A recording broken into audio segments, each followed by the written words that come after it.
orang masih sulit membedakan antara mana sumbernya, mana bukan. Kalau kita belajar bahwa Yesus adalah Tuhan, adalah sumbernya, pekerjaan kita, karir kita, bisnis kita, usaha kita, investasi kita adalah salurannya. Makanya saya selalu mengatakan bahwa kejar sumbernya, siapkan salurannya. Jangan kita udah kerja sumbernya tapi kita gak mempersiapkan salurannya. Kita gak pernah investasi, kita gak pernah kerja bener, kerjanya malas, kerjanya sembarangan, gak bertanggung jawab. Saudara punya toko, saudara punya usaha, servismu jelek, orang gak mau kembali. Ngerti maksud saya? Saudara jutek di toko, saudara jutek di pelayanan jasamu, orang gak mau pakai kamu lagi. Itu sama aja kita hari ini ngerti bahwa Tuhan adalah sumbernya, tapi kita nggak siapin salurannya.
Sudah siap untuk terima pesan Tuhan pada pagi hari ini?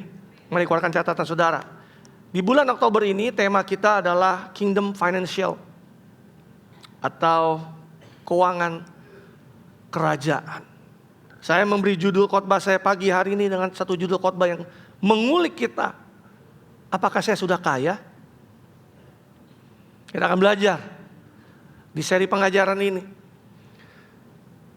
Hari ini apakah kita sudah beneran kaya di mata Tuhan atau belum?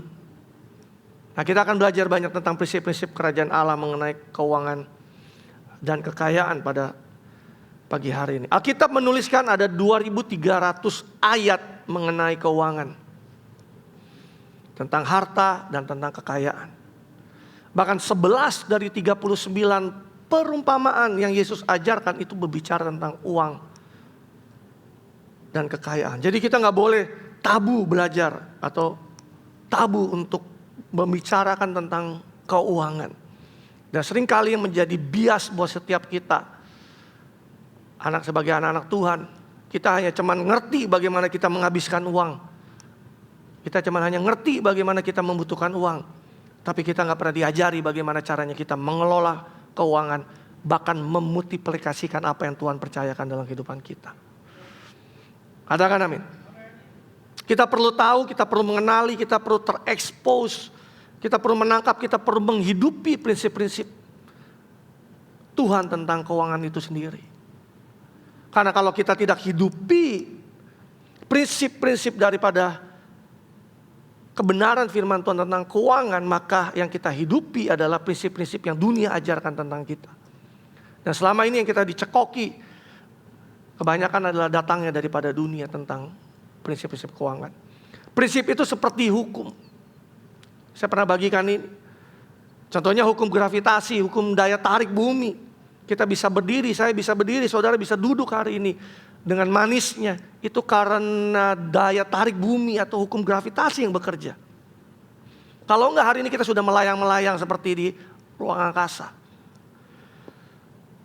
Kalau kita bisa mengerti bagaimana caranya hukum itu bekerja, prinsip itu bekerja, makanya kita bisa mengerti bagaimana kita tidak berlawanan untuk melawan hukum itu atau prinsip-prinsip itu yang justru akan merugikan setiap kita. You get the point? Kalau kita ngerti bahwa ada hukum gravitasi atau daya tarik bumi, maka kita nggak akan mencoba untuk melompat dari tempat yang tinggi. Kenapa? Pada saat kita mencoba melompat dari tempat yang tinggi, maka kita berlawanan dengan hukum itu, kita sedang merugikan diri kita sendiri, maka kita akan jatuh, bahkan terluka, bahkan sampai bisa mati. Saudara ngerti maksud saya? Tapi kalau kita mengerti bagaimana caranya hukum itu bekerja, maka kita bisa memanfaatkan atau menerima manfaat daripada hukum itu. Sehingga pada saat hukum itu bekerja buat hidup kita, kita tenang dan kita merasa aman. Katakan amin. Waktu mempersiapkan khotbah ini, Roh Kudus mengarahkan saya untuk membuka ayat ini di Matius 6 ayat 24. Dikatakan demikian, tidak seorang pun dapat mengabdi kepada dua tuan, karena jika demikian ia akan membenci yang seorang dan mengasihi yang lain, atau ia akan setia kepada seseorang dan tidak mengindahkan yang lain. Kamu tidak dapat mengabdi kepada Allah dan kepada Mammon. Mammon di dalam terjemahan lainnya adalah uang. Dengan jelas Yesus mengajarkan bahwa kita tidak dapat mengabdi kepada dua tuan. Jika demikian kita akan membenci yang satu dan mengasihi yang lain. Kita akan setia kepada yang satu dan tidak akan mengindahkan yang lainnya. Yang menariknya di sini bahwa yang disandingkan dengan Allah itu adalah uang. Bukan yang lain, bukan setan, bukan iblis, tapi uang. Nah kita tahu bahwa sebenarnya bahwa Allah itu tidak bisa disandingkan dengan apapun dan siapapun juga. Katakan amin. Tetapi manusia bisa membuat sesuatu atau menjadikan sesuatu menjadi tandingannya Tuhan. Menjadi sandingannya Allah sendiri. Yaitu apa? Yaitu uang. Nah kalau kita nggak punya pengertian yang benar, maka uang itu bisa menjadi sesuatu yang kita sembah atau bahkan menjadi sesuatu di mana kita menjadi hamba daripada uang itu sendiri. Alih-alih dari Tuhan yang menjadi Tuhannya kita. Di dalam terjemahan lainnya dikatakan kata mengabdi itu ada to serve, to worship, untuk melayani atau menyembah. Dari sini kita pelajari bahwa ada dua pilihan. Ada dua tuan yang kita bisa sembah dalam kehidupan kita. Dan ada dua pilihan untuk kita menjadi hamba dari keduanya. Yaitu Allah, yang kedua adalah uang. Nah itu adalah murni pilihan kita. Nah kalau kita gak punya pengertian yang benar, maka seharusnya kita menjadi hambanya Allah, tetapi kita bisa menjadi hambanya uang. Kalau kita gak diperlengkapi, diberikan pengertian dan prinsip yang benar tentang keuangan. Uang itu diperlukan untuk membayar cicilan-cicilan kita. Oh, hanya 2-3 orang aja ya yang memerlukan uang ya. Uang itu diperlukan untuk membayar cicilan rumah. Uang itu diperlukan untuk membayar cicilan motor, mobil. Yang lainnya palsu sisanya. Merasa gak butuh ya. Uang itu diperlukan untuk bayar anak sekolah. Beli susu. Amen. Beli tiket, bayar hotel kalau liburan. Nah makin kenceng ya. Kalau ngomong holiday makin kenceng. Uang diperlukan kalau kita ke dokter misalnya. Atau bayar rumah sakit. Betul ya? Di gereja ini uang diperlukan untuk apa? Bayar sewa gedung ini. Bayar tagihan listrik, bayar tagihan air. Bayar staff full time yang bisa melayani setiap kita. Untuk bayar kegiatan, untuk bayar program, untuk bayar aktivitas gereja. Satu hari nanti uang diperlukan untuk membangun gedung gereja satu hari nanti. Amin. Jadi uang itu diperlukan dalam kehidupan kita. Dan setiap kita memerlukan uang, tetapi bagaimana cara kita memperlakukan atau menempatkan uang itu sebagai apa akan menentukan apakah dia akan menjadi hamba atau menjadi tuan dari uang itu. Ini yang harus kita tangkap pada siang hari ini. Lebih detail di Amplified Bible ayat yang tadi di Matius 6 ayat 24. No one can serve two masters. For either he will hate the one and love the other.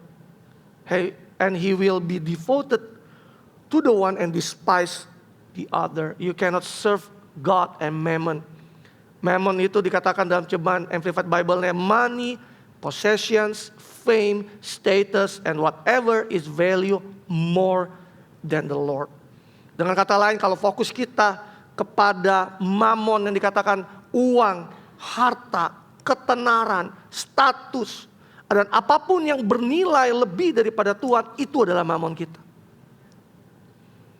Dan apapun yang lebih besar dan lebih penting daripada Allah sendiri, itu adalah ilahnya kita. You get the point? So, Yesus mengajarkan sesuatu yang sangat jelas, dan saya pikir gak perlu pewahyuan yang terlalu dalam untuk setiap kita mengerti. Bahwa ada dua hal dalam kehidupan kita, di mana kita bisa menjadi hambanya, yaitu dia sendiri, pribadi dia, atau hal-hal yang lain yang dikatakan dengan mammon. Ayat berikutnya, ayat 25. Karena itu aku berkata kepadamu, janganlah khawatir akan hidupmu, akan apa yang hendak kamu makan dan minum, dan janganlah khawatir pula akan tubuhmu, akan apa yang hendak kamu pakai. Bukankah hidup itu lebih penting, katakan sama saya, lebih penting daripada makanan, dan tubuh itu lebih penting, kata saya lagi, lebih penting daripada pakaian.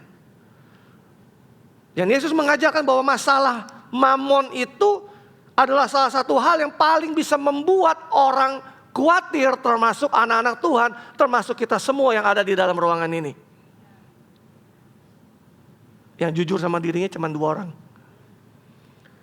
Dan Tuhan sangat tahu itu. Tuhan ngerti itu. Nah, kata lebih penting di sini sedang menandakan bahwa ada sesuatu yang jauh lebih bernilai atau lebih prioritas daripada yang lain. Yesus sudah mengajarkan bahwa, dari apa yang kamu khawatirkan, itu ada yang lebih penting daripada itu. Betul gak sih?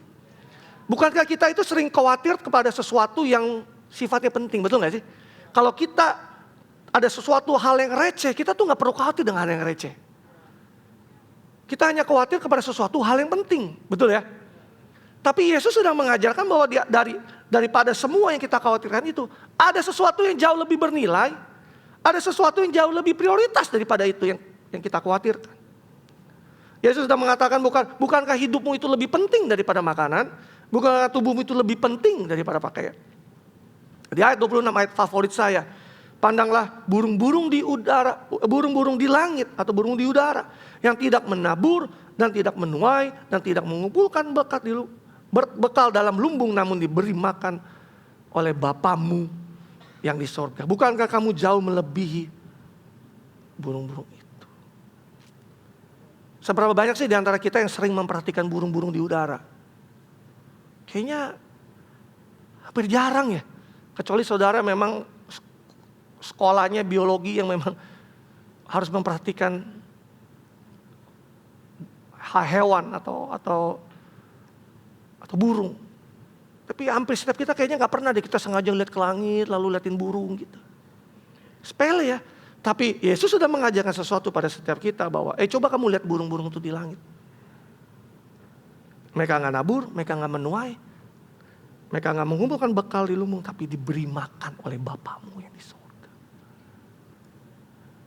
Dan sekali lagi dia mengingatkan kita bahwa bukankah kamu lebih penting, jauh lebih berharga daripada burung-burung itu. Bukan itu sebuah jaminan buat setiap kita bahwa hidup kita akan dipelihara oleh Bapa kita di surga.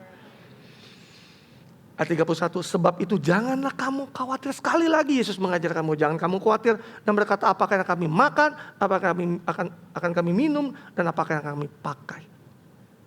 Ayat 32, sebab itu semua itu dicari bangsa-bangsa yang tidak mengenal Allah, akan tetapi Bapamu yang di surga tahu apa yang bahwa kamu memerlukan semuanya itu. Katakan sama saya, Bapamu yang di surga tahu. Coba ngomong kanan kirimu, Bapamu di surga tahu keperluanmu. Di ayat selanjutnya, tetapi carilah dahulu kerajaan Allah dan kebenarannya, maka semuanya ditambahkan kepadamu. Dari ayat ini kita bisa belajar prinsip-prinsip yang penting tentang keuangan dan kekayaan. Prinsip yang menandakan bahwa kita ini apakah kita sudah kaya di mata Tuhan atau belum. Yang pertama, saudara catat bahwa Tuhan adalah sumber hidup kita. Perkataan Yesus selalu merefer kepada Bapa di sorga. Yesus sudah menunjukkan bahwa sumber sejati dalam kehidupan kita, sumber di atas segala sumber adalah Bapa di sorga. So God is our true source of life. Bahwa Allah itu adalah sumber yang sejati di dalam kehidupan kita. He is our true provider. Tadi kita nyanyikan Jehovah Jireh, artinya dia ada Allah yang mencukupkan, Allah yang menyediakan. Lagu tadi sedang mendorong kita untuk bisa melihat bahwa dialah the true source of our life. Ayat 26 tadi Yesus sudah mengatakan bahwa bukankah kamu jauh melebihi pada burung-burung itu. Kamu lebih daripada burung-burung itu. Kamu adalah anaknya daripada Bapa di sorga. Saudara dan saya. Bapa itu Abba, bicara tentang source. Bapa itu salah satu artinya adalah tentang source atau sumber daripada kehidupan kita. Kalau kita Bapa di dunia aja kita tahu apa yang dibutuhkan oleh anak-anak kita. Kita aja udah mikirin. Betul gak sih? Ibu-ibu besok, kita orang tua besok anak kita mau pergi pagi mau sekolah, kita udah tahu anak gue bekalnya apa besok ya. Kita udah mikirin, nanti siang anak gue makannya apa ya. Nanti malam anak gue makannya apa ya. Kita aja udah mikirin. Sebagai orang tua di dunia kita aja udah mikirin anak kita makannya apa. Apalagi Bapa kita di sorga. Tadi di ayat 32 dikatakan semua itu dicari bangsa-bangsa yang tidak mengenal Allah. Semua orang bangsa-bangsa yang tidak mengenal Allah mencari semuanya itu. Mereka mengejar itu, mereka memprioritaskan itu, mereka mengutamakan itu. Apa? Uang, makanan, pakaian dan sebagainya. Tetapi Bapa di sorga aku tahu kok kebutuhan kita. Kita juga perlu kok. Dia gak ignorant, dia gak cuek, dia gak sebodoh amat, dia gak mengabaikan kita. Dia gak belaga lupa, oh butuh ya? Oh kamu perlu ya? No. Dia tahu persis apa yang jadi kebutuhan kita. Katakan amin. Tapi kembali ke ayat 33 dikatakan, tetapi carilah dahulu kerajaan Allah dan kebenarannya, maka semuanya akan ditambahkan kepadamu. Semuanya apa? Semua yang dicari oleh bangsa-bangsa. Kata carilah dahulu itu menggambarkan prioritas. Dan di dalam prioritas ini mengandung sebuah janji yang luar biasa. Kalau kamu prioritaskan ini terlebih dahulu, maka semua yang kamu butuhkan itu akan ditambah-tambahkan dalam kehidupanmu. Katakan prioritas. Saudara tahu nggak? Pada saat kita mengikuti Yesus, hal pertama yang di-reorder oleh Tuhan, itu adalah prioritas hidup kita. Makanya pada saat Yesus mengajak murid-muridnya, come and follow me. Setelah itu Yesus mengatakan bahwa barang siapa yang mau mengikuti aku, dia harus menyangkal dirinya, memikul salibnya dan mengikuti aku. Itu bicara tentang prioritas.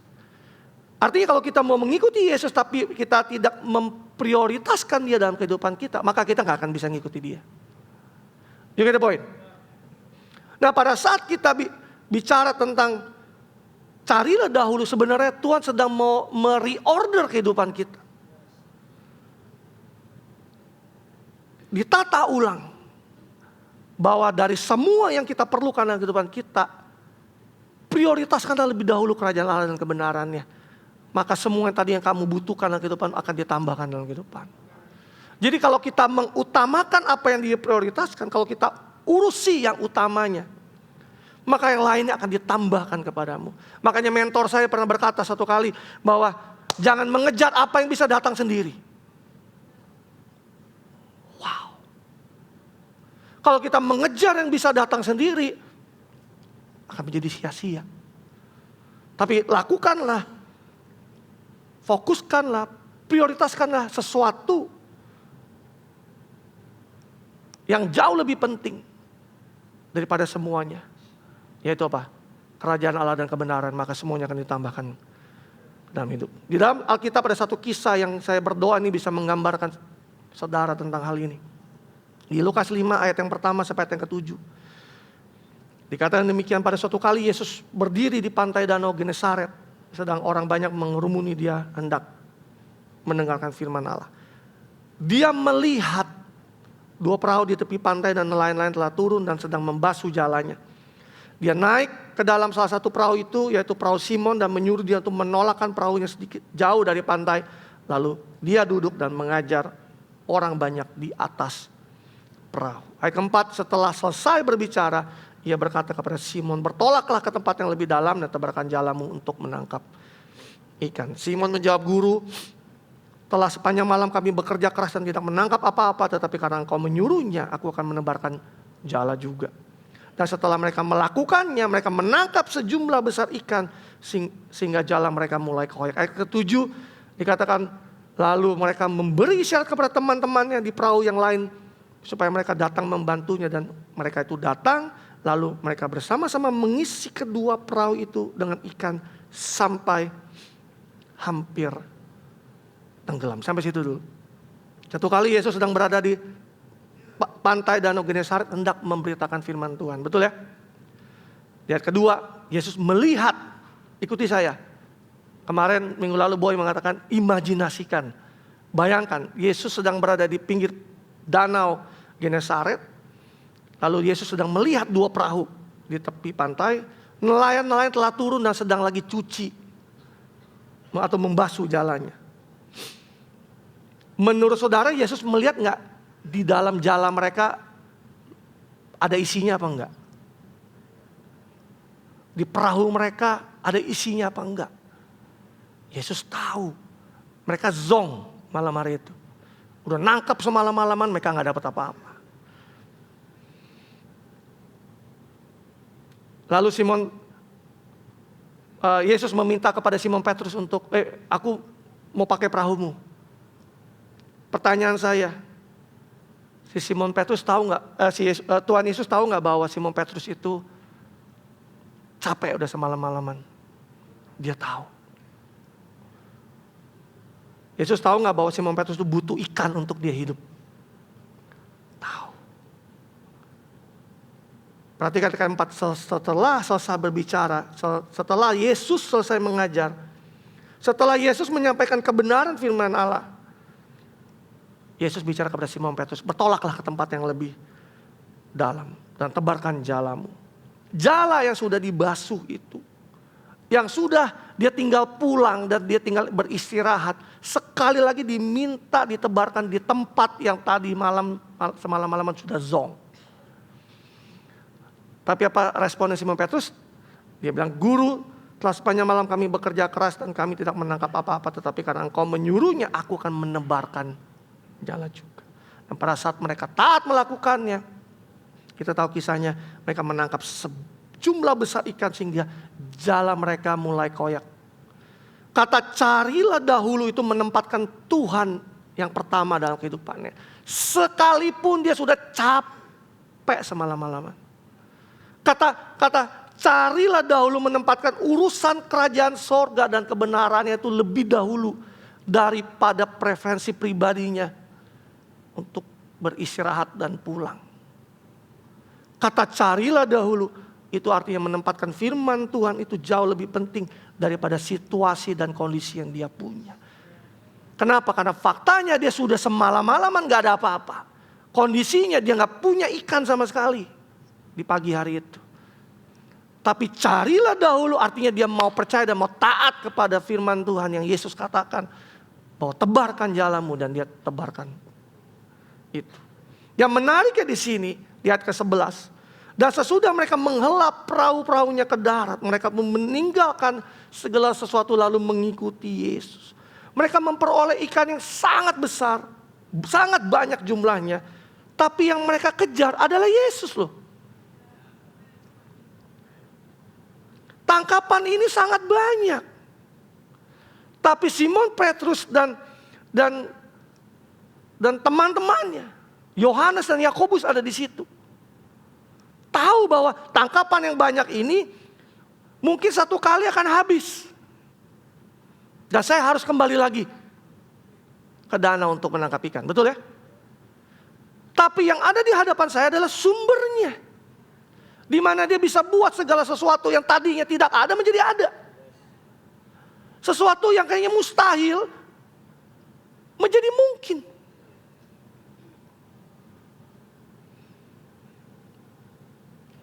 Dan dia tahu, mereka tahu bahwa I have to follow this guy. Karena dia adalah sumbernya. Yang mengerti katakan amin. Mungkin ini kisah ini sama seperti saudara. Tuhan pernah tolong saudara dalam musim kekeringanmu. Dan tapi setelah Tuhan tolong, apakah fokus saudara teralihkan, sibuk ngurusin berkatnya, ikan yang banyak, atau saudara mau tetap mengikuti Yesus yaitu sumbernya? Ngerti gak sih maksud saya? Kalau saya boleh pakai kata konteks ditolong, Yesus sudah menolong Petrus. Simon Petrus malam hari itu yang nggak dapat apa-apa, lagi kekeringan dia, lagi nggak punya apa-apa. Tapi malam itu pagi hari itu Tuhan Yesus menolong dia. Bukan hanya sedikit, tapi dengan ikan yang banyak. Tapi pertanyaan saya pada saat ikan itu sudah dibawa ke tepi pantai, fokus mereka kemana? Bukan ke ikannya, ke sumbernya. Tapi apakah mereka perlu ikan? Ya perlu. Buat kehidupan mereka. Mereka perlu makan. Tapi fokusnya adalah sumbernya, yaitu Yesus. Amsal 10 ayat 22 dikatakan berkat Tuhanlah yang menjadikan kaya, susah payah tidak akan menambahinya. Di dalam TPT-nya dikatakan true enrichment comes from the blessing of the Lord. With rest and contentment is knowing that it all comes from Him. Kekayaan sejati datang dari berkat Tuhan. Dengan ketenangan dan kepuasan mengetahui bahwa semuanya itu berasal darinya. Dan berkat Tuhan yang sejati itu membuat kita bisa rest, membuat kita bisa content, membuat kita bisa enjoy, dan susah payah tidak menambah-nambahinya. Tanda-tandanya bisa dilihat dengan mudah kalau pada saat kita sudah mulai stres, kita mulai depresi, kita mulai frustasi dengan apa yang kita lakukan. Kita harus sadar, jangan-jangan semua yang saya kejar ini bukan datang dari berkat Tuhan, tapi datang dari karena kekuatan saya sendiri. Karena berkat Tuhan itu mengatakan bahwa the true enrichment is come from the blessing of the Lord. Yang mengerti katakan amin. Kehadiran Yesus membuat sesuatu yang tadinya tidak ada menjadi ada. Kenapa? Karena dia adalah sumber. Membuat sesuatu yang tadinya mustahil menjadi tidak mustahil. Membuat sesuatu yang tadinya tidak ada menjadi ada, bahkan berlimpah-limpah. Kenapa? Because it's the blessing of the Lord. Pastor, tapi kan kita harus bekerja keras. Saya bilang setuju sekali. Bahwa kita semua harus bekerja keras. Saya tadi nggak pernah bilang bahwa kita untuk malas-malasan. Makanya Yesus meminta Simon Petrus untuk kembali menebarkan jalannya. Kenapa? Karena kalau sudah menebarkan jalannya kembali, jalannya harus dicuci kembali. Betul ya? Yesus menyuruh Simon Petrus menebarkan kembali jalannya. Kisahnya tidak seperti ikan itu lompat ke perahunya Simon Petrus. Tapi dia harus tetap menebarkan jalan. Artinya ada sesuatu yang kita harus kerjakan. You get the point? Kisahnya tuh enggak tiba-tiba ikannya terbang-terbang masuk semua ke dalam perahu. Enggak gitu. Kisahnya mereka harus kembali menebarkan jalannya. Artinya ada sesuatu kembali yang harus kita kerjakan. Bekerja keraslah dengan kesadaran bahwa semua yang datang itu datangnya dari berkat Tuhan. Tuhan bisa buka pintu kita di situ, Tuhan bisa buka pintu di sebelah sana. Ada favor Tuhan di situ, ada favor Tuhan di sana. Kita harus sadar semuanya itu datang daripada berkat Tuhan. Kehadiran Yesus menghadirkan favor yang tidak sama seperti orang yang bekerja keras semata, tok, titik. Jadi kita poin. Saya ulangi lagi. Kehadiran Yesus memberikan kita favor di mana tidak sama seperti halnya orang biasa bekerja keras belaka titik tok. Artinya pada saat kita bisa bekerja keras di situ, pada saat kita tahu bahwa Tuhan adalah sumber kita, there's a favor di situ. Sehingga apapun yang kita kerjakan di situ Tuhan buat kita berhasil dan kita sadar bahwa itu semua datangnya daripada Dia. Itu yang harus kita bawa pulang setelah ibadah ini. Kita bisa bekerja, kita bisa berusaha, kita bisa bisnis, kita bisa punya karir. Apapun yang kita lakukan di situ, kita tahu semuanya bersumber daripada Dia.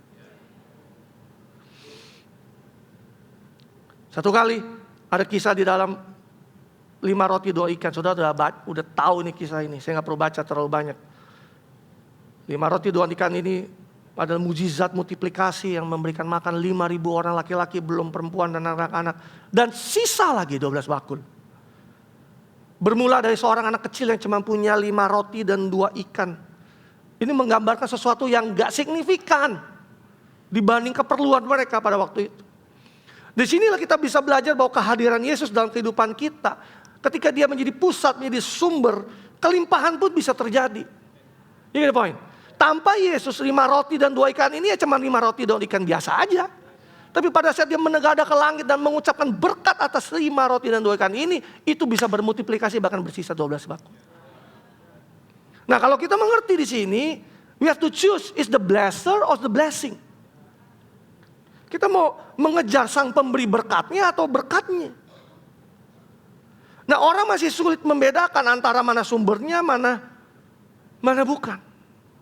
Kalau kita belajar bahwa Yesus adalah Tuhan, adalah sumbernya, pekerjaan kita, karir kita, bisnis kita, usaha kita, investasi kita adalah salurannya. Makanya saya selalu mengatakan bahwa kejar sumbernya, siapkan salurannya. Ngerti gak maksud saya? Jangan kita udah kerja sumbernya tapi kita gak mempersiapkan salurannya. Kita gak pernah investasi, kita gak pernah kerja bener, kerjanya malas, kerjanya sembarangan, gak bertanggung jawab. Saudara punya toko, sudah punya usaha, servismu jelek, orang gak mau kembali. Ngerti maksud saya? Saudara jutek di toko, saudara jutek di pelayanan jasamu, orang gak mau pakai kamu lagi. Itu sama aja kita hari ini ngerti bahwa Tuhan adalah sumbernya, tapi kita gak siapin salurannya.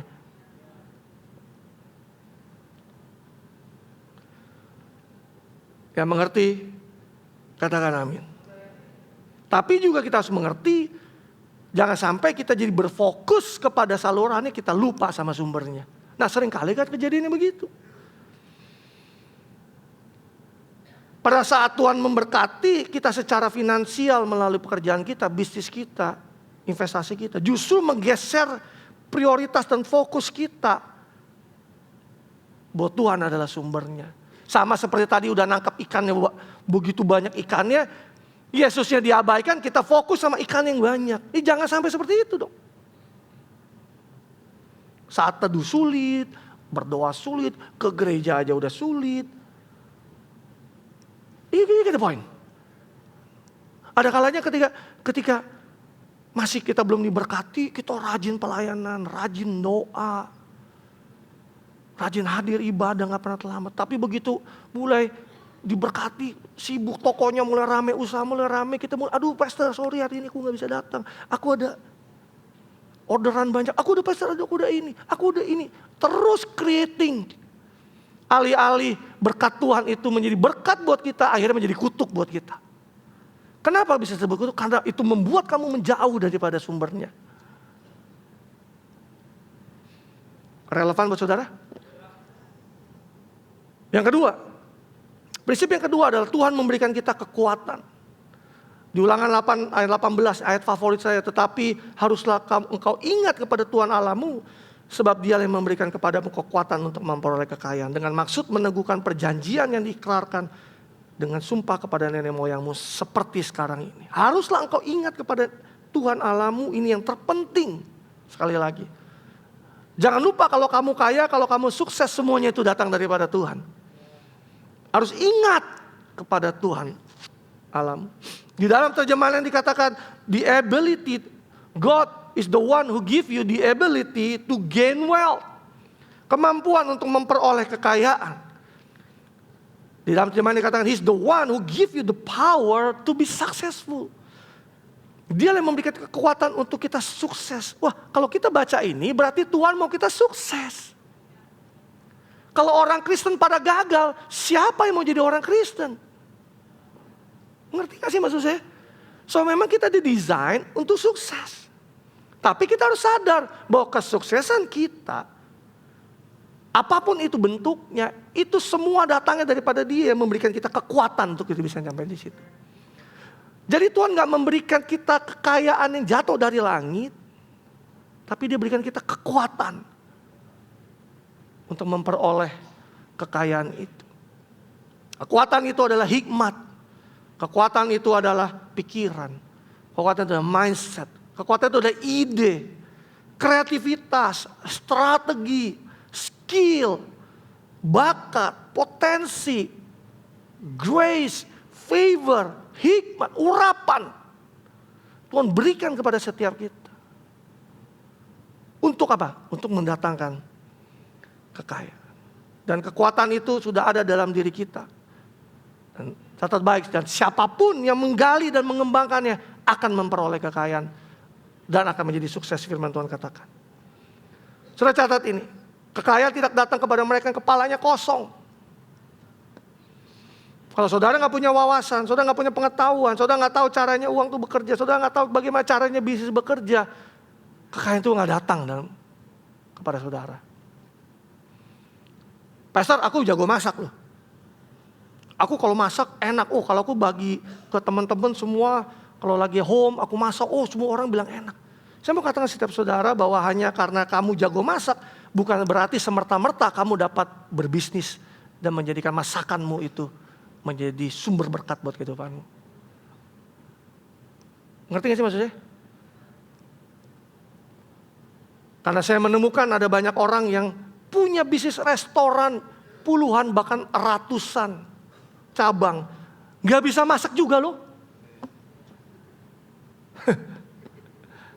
Ngerti gak maksud saya? Hanya karena kamu punya tanah berhektar-hektar luasnya, bukan berarti kamu mengerti bagaimana bisa memanfaatkan tanah itu sehingga bisa menghasilkan sesuatu untuk memberkati kehidupanmu. Karena kalau kita nggak mengerti tanah yang berhektar-hektar itu cuman isinya rumput semua, sama semak-semak semua.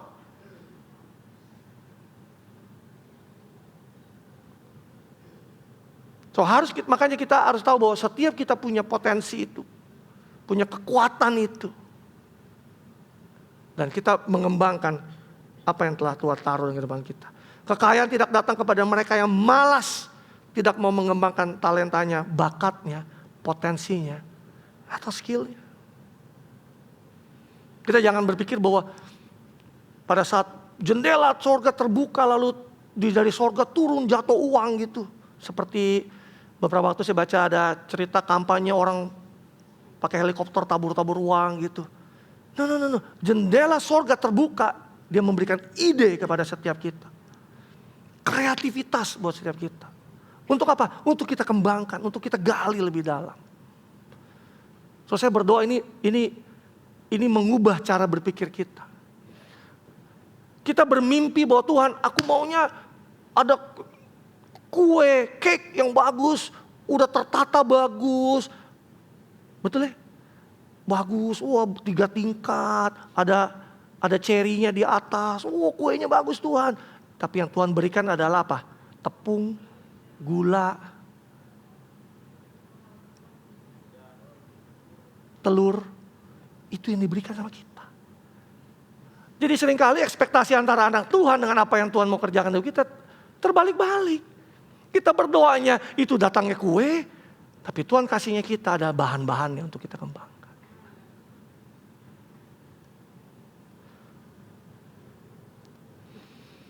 Dia adalah Bapa yang ingin kita sukses dan berhasil, katakan amin. Pertanyaannya kok ada anak Tuhan yang belum sukses ya? Kenapa kok banyak juga yang gagal? Kenapa kok banyak yang tidak menghasilkan kekayaan? Kita boleh punya kuasa, kita boleh punya kekuatan, tapi kalau kita nggak tahu cara makainya, semuanya sia-sia. Saudara bisa diberikan senjata yang paling hebat. Kalau saudara nggak ngerti cara menggunakannya, maka semuanya akan jadi pajangan di dalam rumah. Yang mengerti katakan amin. Dikatakan kemampuan memperoleh kekayaan. Kalau bicara tentang kemampuan berarti bisa dikembangkan. Bisa dikembangkan, bisa ditingkatkan dengan apa? Dengan belajar, dengan berlatih. Kemampuan untuk mengelola, kemampuan untuk mengembangkan, untuk memultiplikasikan atau melipat gandakan. Dan apa yang kita nggak bisa kelola dengan baik, catat baik ini. Apa yang kita bisa kita kelola dengan baik itu akan hilang dari tangan kita. Kalau kita tahu nanti kita baca perumpamaan tentang 3 orang hamba. 1 orang hamba yang tidak bisa kelola dengan baik, apa yang ada padamu akan diambil diberikan kepada orang yang mampu mengerjakannya. Yang mengerti katakan amin. Ada satu lagi kekuatan yang seringkali dilupakan oleh setiap orang.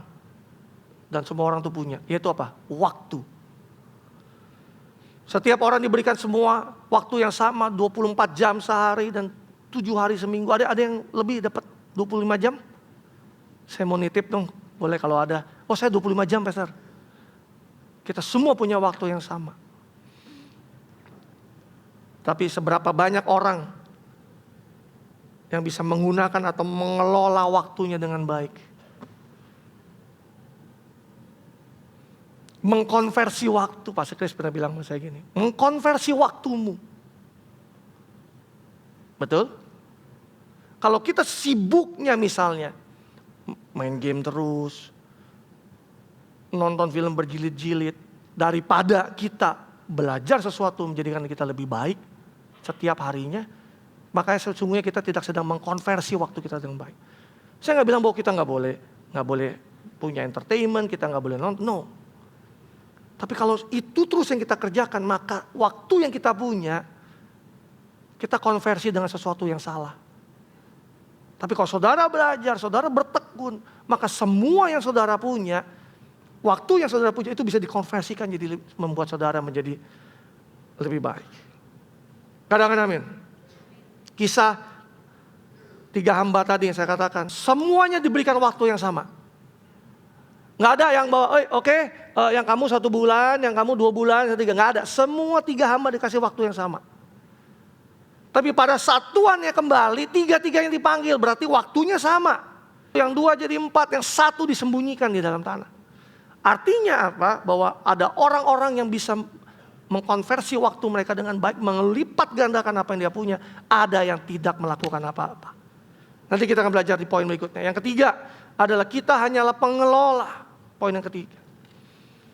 Di Matius 25 ayat 14-15 dikatakan, sebab hal kerajaan sorga sama seperti seorang yang mau bepergian ke luar negeri, memanggil hamba-hambanya dan mempercayakan hartanya kepada mereka. Yang seorang diberikan 5 talenta, yang seorang lagi diberikan 2, yang seorang lagi 1. Masing-masing menurut kesanggupannya, lalu dia berangkat. Tuhan yang mempercayakan kepada hamba-hambanya menurut kesanggupannya. Katakan sama saya, kesanggupannya. Kalau kita ngerti gini berarti setiap orang punya porsinya masing-masing, betul ya? Kalau semua orang punya porsinya masing-masing, kita jangan iri dong lihat orang lain. Saya selalu bilang kalau lagi meeting di pertemuan pemimpin di gereja. Bicara tentang satu gereja yang wow, bertumbuh luar biasa. Buka di mana-mana, ibadah berkali-kali. Ya nggak perlu iri, nggak perlu apa. Saya cuma mengatakan bahwa ini mereka adalah hamba yang punya 5 talenta. Ya sudah, biarin aja. Dia berfokus dengan 5 talenta yang Tuhan percayakan sama dia. Kita mungkin nggak 5 talenta, mungkin kita cuma 1, apa kita cuma 2. Ya fokus aja kembangin apa yang Tuhan percayakan, tanpa harus membanding-bandingkan diri dengan orang lain. Saudara ngerti maksudnya? Oh kita punya saya cuma sekian. Oh, kita lihat orang punyanya lebih. Ya dia adalah hamba yang 5 talenta. Kenapa? Karena Tuhan melihat dia punya kesanggupan lebih untuk mengelolanya daripada kita. Ngerti gak sih maksud saya? Jadi kalau kita belum sampai di sana, that's okay. Apa yang kita punya? Berarti Tuhan melihat itu yang kita sanggup kita kelola. We don't own everything, but we steward everything. Jadi kita tuh gak punya segalanya sesungguhnya. Tapi kita adalah mengelola atau mengurusi semuanya. Kita lanjut di ayat ke-21 tadi. Setelah tadi saya katakan sudah diberikan talenta sesuai kesanggupannya, lalu mereka mengerjakannya, lalu tuannya kembali. Nah pada saat tuannya kembali, dipanggillah yang 3, 2 dan 1. Lihat statementnya dari sang tuan. Maka kata tuannya kepadanya, baik sekali perbuatanmu, hai hambaku, yang baik dan setia. Kau telah setia dalam perkara kecil, dan aku akan memberikan kepadamu tanggung jawab dalam perkara yang besar. Masuklah dan turutlah dalam kebahagiaan Tuhan. Kata setia dalam bahasa Yunaninya adalah pistos, yang artinya adalah reliable, faithful, trustworthy.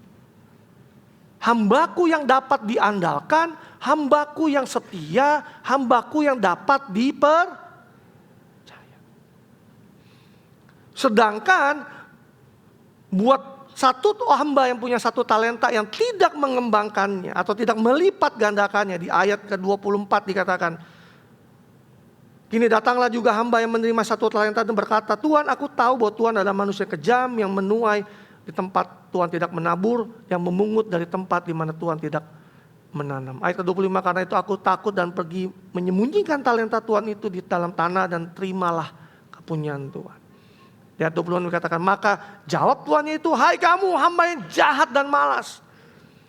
Jadi kamu sudah tahu bahwa aku menuai di tempat di mana aku tidak menabur dan memungut dari tempat di mana aku tidak menanam. Kata malas di dalam bahasa aslinya, bahasa Yunaninya adalah okneros, yang artinya adalah enggan, malas, lamban, menunda-nunda. Artinya di sini kita bisa belajar sebagai pengelola yang baik. Pada saat Tuhan sudah mempercayakan sesuatu kepada kita, jangan enggan, jangan malas, jangan lambat, jangan menunda-nunda untuk melipat gandakannya.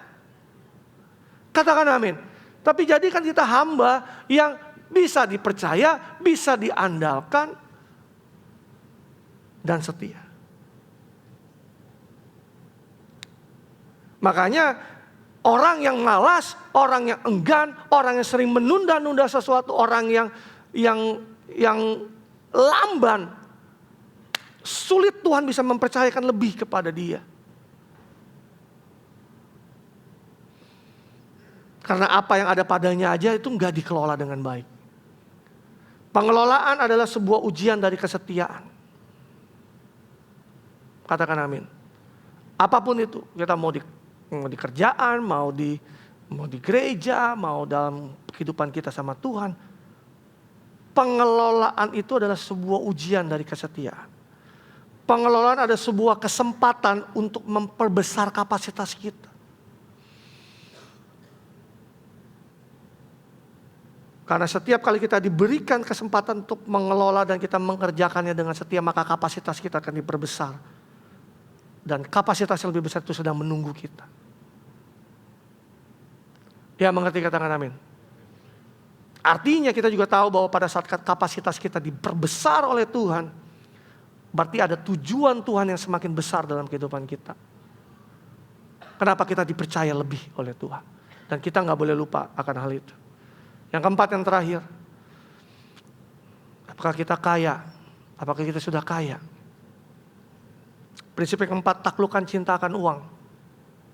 1 Timotius 6 ayat 10 dan dalam terjemahan barunya dan dalam terjemahan sederhana Indonesia dikatakan begini. Karena akar segala kejahatan adalah cinta uang.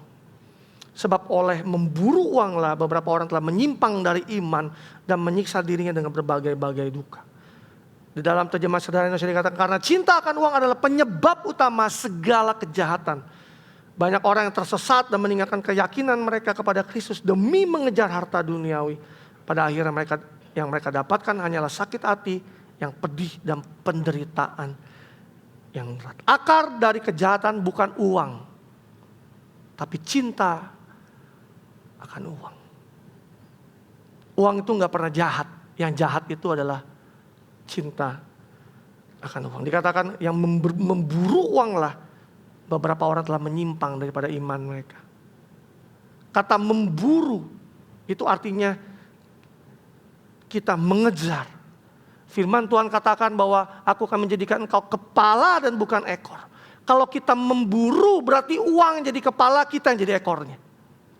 You get the point? Perhatikan sini. Pada saat kita memburu uang, berarti si uang ini menjadi kepalanya dan kita ekornya. Padahal firman Tuhan katakan bahwa Tuhan menjadikan kita yang kepala dan bukan ekor. Pertanyaan saya, saudara mau pilih yang mana? Mau ikuti Tuhan bahwa kita kepala dan uang itu ngekorin saudara, atau saudara berburu uang, saudara menjadi ekor daripada uang itu sendiri. Ibrani 13 ayat 5 dikatakan, janganlah kamu menjadi hamba uang, dan cukuplah dirimu dengan apa yang ada padamu, karena Allah telah berfirman, aku sekali tidak akan membiarkan engkau, dan aku sekali tidak akan meninggalkan engkau. Kalau kita hamba, artinya uang itu jadi tuannya kita. Dan untuk tidak menjadi hamba uang, harus ada kata cukupnya. Konten. Loh, pastor, tadi katanya disuruh melipat multiplikasi. Iya, betul. Lipat gandakanlah dengan hati saudara yang penuh. Bukan yang kosong, yang kayaknya harus berburu sesuatu. Saudara ngerti gak maksud saya? Lipat gandakanlah, multiplikasikan apa yang Tuhan percayakan dalam kehidupan kita. Bukan karena kita memburu uang atau kita menjadi hamba uang. Tapi karena kita adalah seorang pengelola yang baik daripada apa yang Tuhan percayakan dalam kehidupan kita. So, yang kita lakukan mungkin sama. Yang kita lakukan mungkin kelihatannya sama. Tapi akarnya di sini, itu dua hal yang berbeda. Katakan amin. Cukup. Katakan cukup.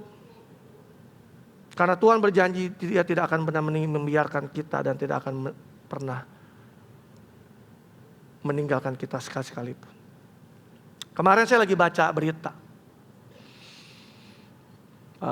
Lagi rame di Amerika nih, ada satu rapper kulit hitam. Saudara baca gak?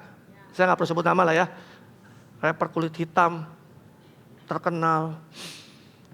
Lalu dia ditangkap karena banyak kejahatan yang dia lakukan. Karena lagi baca berita gitu, algoritma membawa saya kepada satu cuplikan potongan video dari seorang artis Indonesia yang berkarir di Amerika. Saya gak perlu sebut nama, saudara tahu lah. Atau saudara Google setelah ini. Si artis ini bercerita di satu wawancara. Dia bilang begini, dia pernah mau dibayar 25.000 US. Kalau saya konversikan mungkin sekitar 400-an juta. Itu hanya untuk duduk hadir di sebuah acara sebelum launching albumnya di strip club di Amerika. Jadi strip club itu Amerika tuh klub, karena di Amerika tuh terbiasa untuk kalau launching atau album gitu ya, itu terbiasa untuk launching di klub-klub. Tapi kali ini klubnya strip club, jadi penari-penari yang nggak berbusana gitu ya, bahasa halusnya. Dia tawarin 25.000 US, 30 menit duduk manis, nggak ngapa-ngapain. Tapi dia menolaknya. Nggak ngapa-ngapain loh, cuma duduk aja, hadir, duduk manis di strip club lagi mau launching album. Dia memilih untuk tidak mengambil job itu. Dia mengatakan, saya punya value, saya punya iman.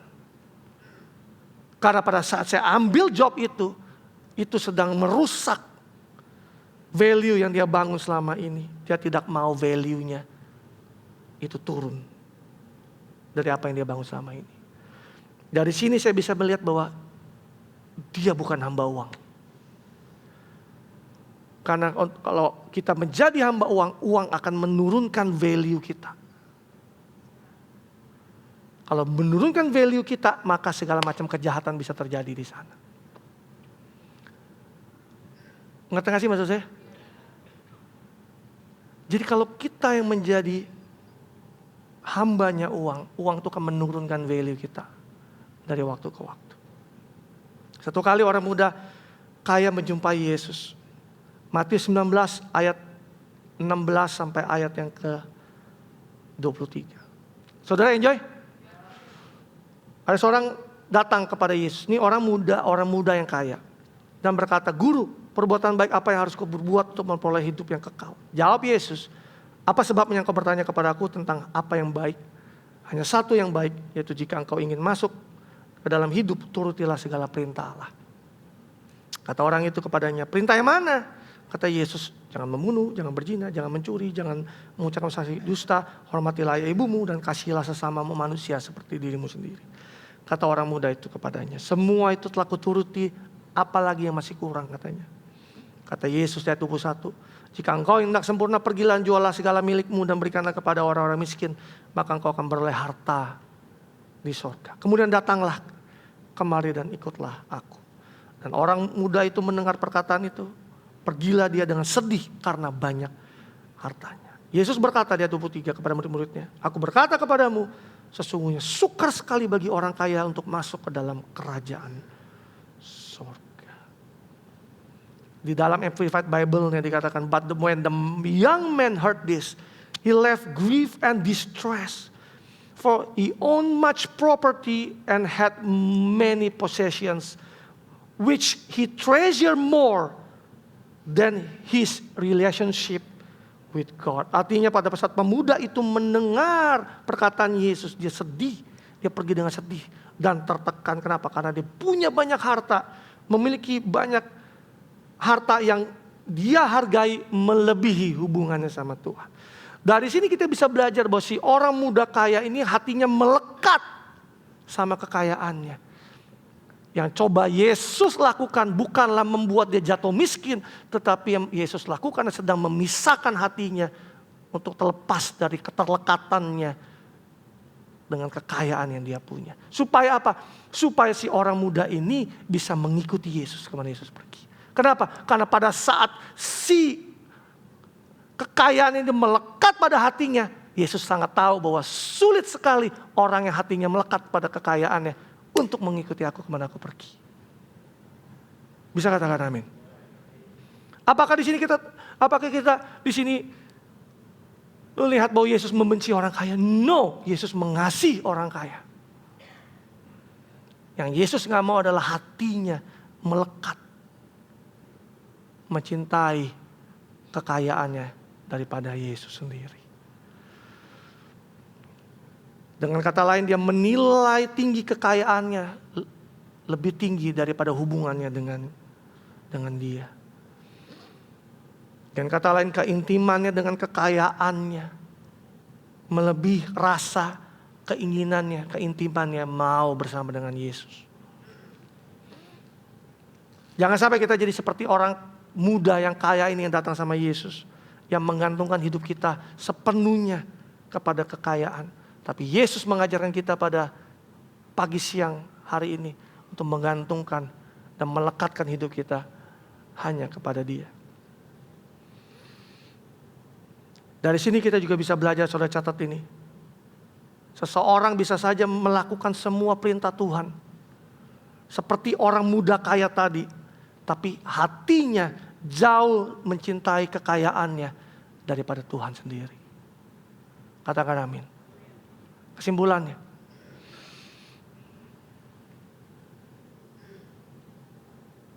saudara mau melihat bagaimana saudara menjadi kaya di mata Tuhan? Apakah banyak uang di rekening? Apakah harta kekayaan melimpah atau aset di mana-mana? Kita lihat di 1 Timotius 6 ayat 18-19. Ini ayat yang terakhir. Di dalam terjemahan Sederhana Indonesia dikatakan, "Nasihatilah juga mereka supaya berusaha menjadi kaya di mata Allah." Yaitu apa? Murah hati, suka memberi, dan menggunakan hartanya untuk mengerjakan segala perbuatan yang baik. Dengan berbuat begitu mereka sama seperti menabung harta di sorga sebagai bekal untuk kehidupan yang akan datang. Jadi mereka mengarahkan tujuannya pada hidup yang kekal.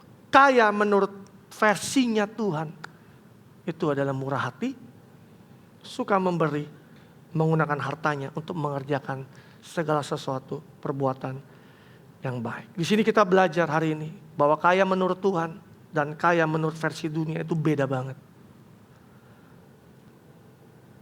Di mata Tuhan kaya itu bukan soal kita banyak uang, kekayaan.